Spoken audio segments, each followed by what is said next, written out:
Good morning सभी student को। अपने 12वीं क्लास के लेसन नंबर 4 के अभी तक अपने 17 पार्ट पढ़ लिए हैं। कल आपका फिजिक्स का टेस्ट था, काफ़ी बच्चों ने कॉपी भेज दी है। अभी भी 10-12 बच्चों को कॉपी नहीं आई है, तो जल्दी से अपनी कॉपी सेंड करें आप। तो अगला अपना जो पार्ट है वो है 18 नंबर पार्ट में क्वेश्चन है संधारित्रों के श्रेणी क्रम और समांतर क्रम संयोजन में। संधारित्रों के समांतर क्रम या श्रेणी क्रम और समांतर क्रम संयोजन में वैद्युत स्थितिज ऊर्जा का व्यंजक व्युत्पन्न कीजिए। तो वैद्युत स्थितिज ऊर्जा पढ़ी अपने कि जब संधारित्र की प्लेटों को आवेशित किया जाता है तो आवेशित करने के लिए कार्य करना पड़ता है और यह कार्य प्लेटों के मध्य ऊर्जा के रूप में संचित हो जाता है, जो क्या कहलाता है, विद्युत स्थितिज ऊर्जा कहलाता है। तो अपने पहले पढ़ेंगे श्रेणी क्रम संयोजन में। श्रेणी क्रम संयोजन में अपने को वैद्युत स्थितिज ऊर्जा निकालनी है। बहुत ही आसान है। एक कंडीशन लेंगे, माना कि C1, C2, C3 dash dash Cn धारिता वाले n संधारित्र है। माना कि C1, C2, C3 dash dash dash Cn धारिता वाले n संधारित्र है। तो इन संधारित्रों की तुल्य धारिता का व्युत्क्रम, तुल्य धारिता का व्युत्क्रम क्या होगा ये अपने पढ़ा है। 1/में C इक्वल टू क्या था, 1/में C1 प्लस 1/में C2 प्लस 1/में C3 plus dash dash plus आ जाएगा 1/में Cn। ये समीकरण नंबर मान लेते हैं 1 नंबर। तुल्य धारिता है, कौन से क्रम में है, सीरीज में है, तो यहाँ पर अपने लगा देंगे CS। अब देखो, चूंकि हम जानते हैं कि संधारित्रों के श्रेणीक्रम संयोजन में, संधारित्रों के श्रेणीक्रम संयोजन में आवेश का मान नियत रहता है। ये आपको याद रखना है, आवेश का मान क्या रहेगा, नियत रहेगा। ये मैंने प्रश्न भी दिया था कि C1, C2, C3 धारिता वाले 3 संधारित्र हैं, तो आवेशों का अनुपात क्या होगा, Q1 अनुपात Q2 अनुपात Q3 इक्वल टू 1 अनुपात 1 अनुपात 1, यानी एक अनुपात रहेगा। तो आवेश का मान क्या रहेगा, नियत रहेगा। तो स्थितिज ऊर्जा के या विद्युत स्थितिज ऊर्जा के सूत्र से सूत्र अपन क्या लिखेंगे, U इक्वल टू फॉर्मूला क्या था, Q²/2C या 1/2 Q²/C। अब C है ना, वहां पर अपने लगा देंगे CS और इसको अपने मान लेंगे समीकरण नंबर 2 नंबर। अब अपने को यहां से क्या करना है, समीकरण 1 से समीकरण नंबर 2 में CS की वैल्यू रखनी है।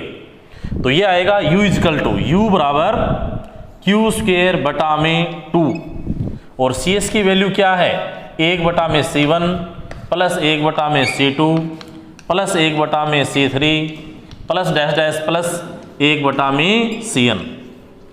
अब यहां से अपन क्या करेंगे, Q²/2 का सभी के साथ मल्टीप्लाई कर देंगे, यानी सभी के साथ अपने को क्या करना है, गुणा करना है। तो गुणा करने के बाद में रिजल्ट ये आएगा। बहुत ही आसान सा टॉपिक है ये, इसको मैं ऊपर लिख रहा हूं। U बराबर ये आ जाएगा Q²/2C1, इसे मल्टीप्लाई करेंगे तो ये आएगा Q²/2C2 plus Q²/2C3 plus dash dash plus Q²/2Cn। अब देखो ये जो वैल्यू है इसको अपन क्या लिख सकते हैं, इसको अपन ये लिख सकते हैं U1। तो U बराबर क्या आएगा, U1 plus U2 plus U3 plus dash dash plus आ जाएगा UN और ये समीकरण आ जाएगी कितने नंबर, 3 नंबर। समीकरण 3 ही क्या है, समीकरण 3 ही संधारित्रों के श्रेणीक्रम संयोजन में विद्युत स्थितिज ऊर्जा का व्यंजक है। इससे यह स्पष्ट हो रहा है कि संधारित्रों के श्रेणीक्रम संयोजन में अलग अलग विद्युत स्थितिज ऊर्जाओं का जो योग होगा वो कुल ऊर्जा के बराबर होगा। यानी U बराबर क्या होगा, U1 plus U2 plus U3 plus dash dash UN। इसको आप अच्छे ढंग से नोट कर लें।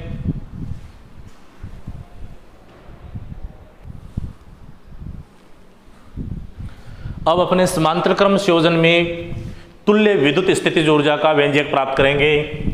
तो 2 नंबर अपना पॉइंट है समांतर क्रम संयोजन।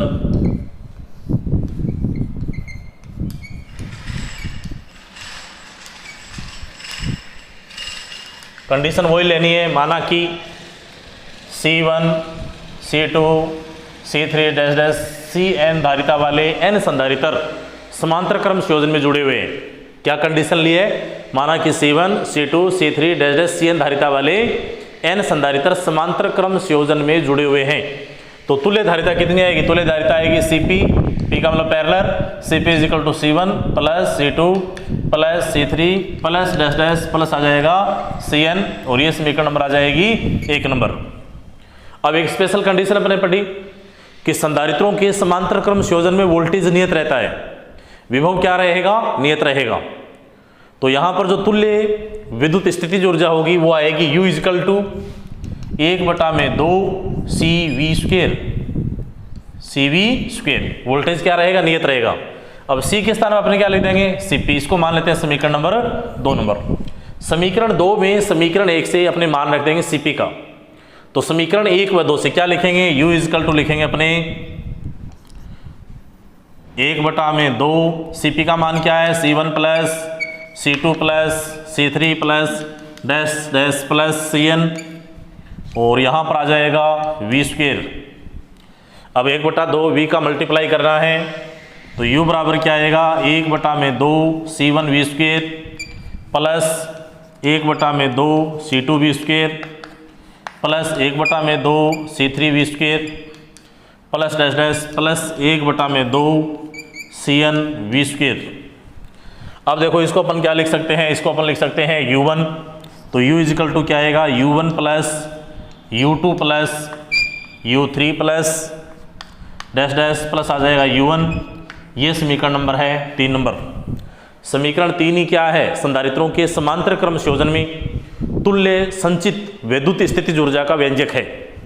इससे स्पष्ट हो रहा है कि जो तुल्य संचित वैद्युत स्थितिज ऊर्जा है वो अलग अलग स्थितिज ऊर्जाओं के योग के बराबर होती है। तो एक आसान सा प्रश्न था जो कंप्लीट हुआ, इसको आप नोट करें अच्छे ढंग से।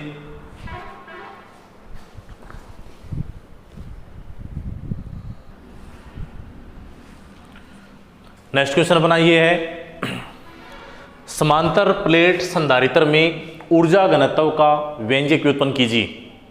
अब ऊर्जा घनत्व क्या होता है, संधारित्र की प्लेटों के मध्य जो संचित विद्युत स्थितिज ऊर्जा होगी, अगर वो एकांक आयतन में है तो वो क्या कहलाएगी, ऊर्जा घनत्व कहलाएगी।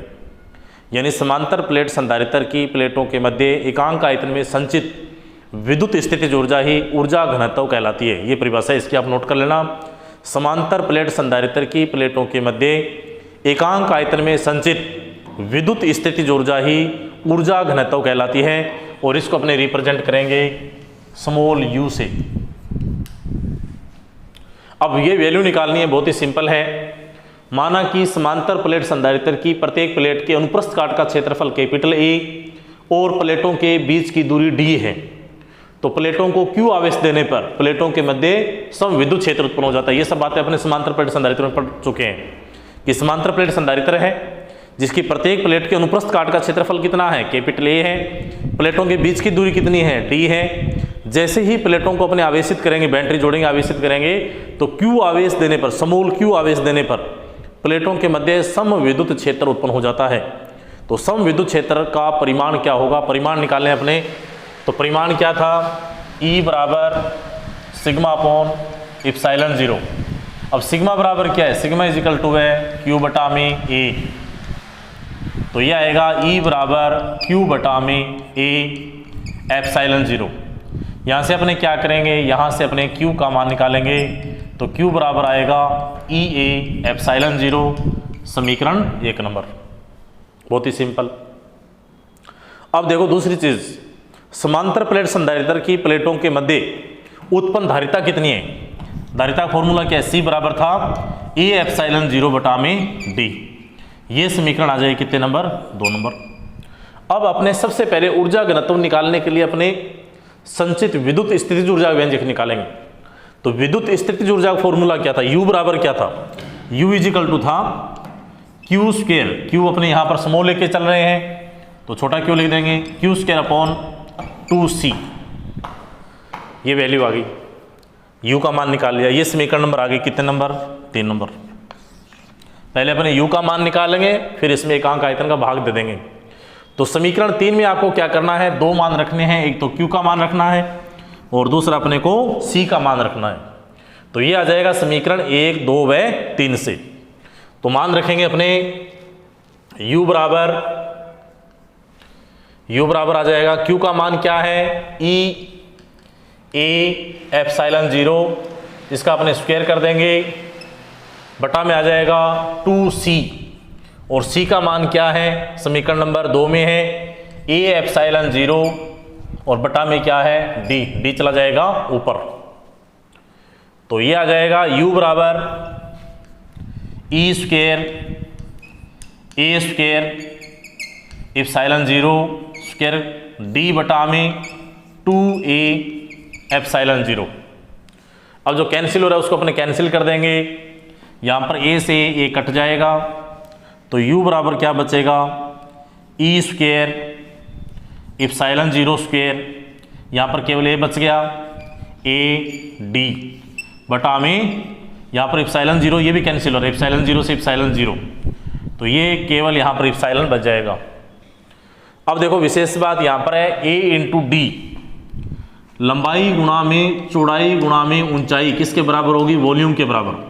तो लंबाई गुणा में चौड़ाई क्या है, एरिया है, और जहाँ पर हाइट है वहाँ पर डिस्टेंस आ गई, तो इसको अपने क्या लिख सकते हैं, वॉल्यूम, यानी a इंटू डी को अपने क्या लिख सकते हैं, वॉल्यूम लिख सकते हैं। तो ये आ जाएगा